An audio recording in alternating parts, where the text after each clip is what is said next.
गुलाबी नगरी जयपुर बुधवार को ब्रिक्स देशों के वित्तीय सहयोग और आर्थिक कूटनीति के एक महत्वपूर्ण केंद्र के रूप में नजर आई। रामबाग पैलेस में ब्रिक्स वित्त मंत्रियों और केंद्रीय बैंक गवर्नरों की 2 दिवसीय उच्च स्तरीय बैठक के पहले दिन वैश्विक अर्थव्यवस्था, वित्तीय स्थिरता, विकास, वित्त और सदस्य देशों के बीच आर्थिक सहयोग को लेकर व्यापक मंथन हुआ। बैठक की अध्यक्षता केंद्रीय वित्त मंत्री निर्मला सीतारमण ने की, जबकि भारतीय रिजर्व बैंक के गवर्नर संजय मल्होत्रा भी प्रमुख रूप से मौजूद रहे। रिपोर्ट आप देखिए। पहले दिन की शुरुआत न्यू डेवलपमेंट बैंक की भूमिका पर उच्च स्तरीय संगोष्ठी से हुई।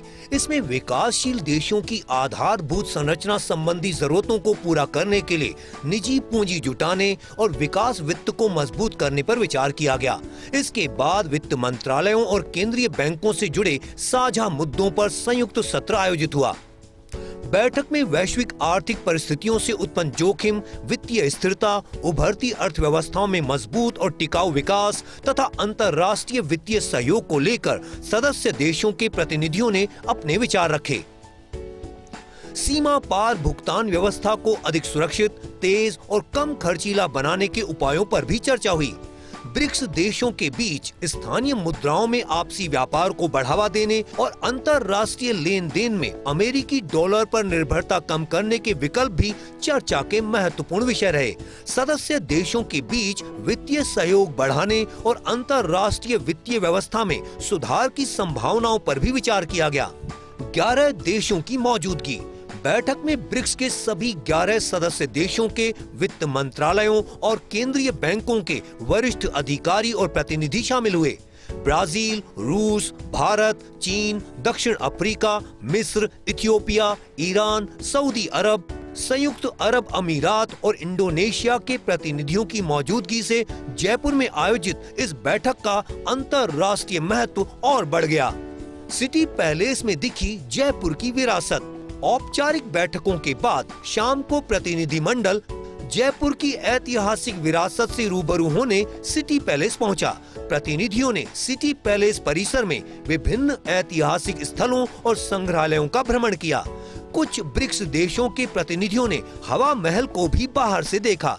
हालांकि बारिश के कारण प्रतिनिधिमंडल ज्यादा देर नहीं रुक सका। सिटी पैलेस भ्रमण के दौरान राजस्थान की स्थापत्य कला, शाही विरासत और सांस्कृतिक परंपराओं को प्रतिनिधियों के सामने प्रस्तुत किया गया। इसके बाद सभी प्रतिनिधि जय महल पैलेस के लिए रवाना हुए। जय महल पैलेस में सांस्कृतिक संध्या।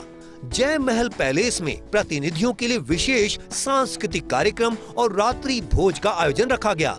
राजस्थान की लोक कला, संगीत और सांस्कृतिक परंपराओं की प्रस्तुति के साथ प्रतिनिधियों का स्वागत किया गया। रात्रि भोज के माध्यम से भारतीय आतिथ्य और राजस्थानी संस्कृति की झलक भी प्रस्तुत की गई। जयपुर में आयोजित यह बैठक केवल आर्थिक और वित्तीय मुद्दों तक सीमित नहीं रही, बल्कि इसमें आर्थिक कूटनीति के साथ संस्कृति और विरासत को जोड़ने की भारत की पहल भी दिखाई दी। पहले दिन की चर्चाओं और कार्यक्रमों के बाद अब दूसरे दिन उभरती अर्थव्यवस्थाओं में मजबूत विकास, जोखिम वित्त और आधारभूत संरचना को मजबूत करने जैसे विषयों पर आगे की चर्चा होगी।